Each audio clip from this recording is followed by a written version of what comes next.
ये है जी मस्जिद उम्मुल मोमिनीन सैयदा आयशा सदीक़ा रज़ी अल्लाह ताला अन्हा।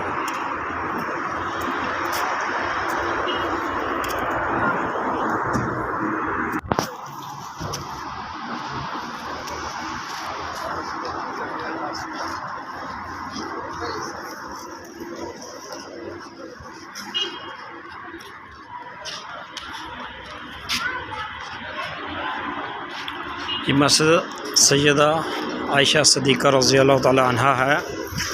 और जो मक्के के रिहायशी होते हैं या जो मक्के के अंदर मुकीम होते हैं, जो भी मुसलमान भाई, वो यहाँ से आके हराम बांध के उम्रे की सआदत हासिल करते हैं। आज अल्हम्दुलिल्लाह नए साल का आगाज़ हो गया, तो हमने भी इंशाल्लाह नए साल का उम्रा शरीफ इंशाल्लाह आज से हम भी आगाज़ कर रहे हैं। तो ये इसका अंदर का हिस्सा है मस्जिद सैयदा आयशा सदीक़ा रज़ी अल्लाह ताला।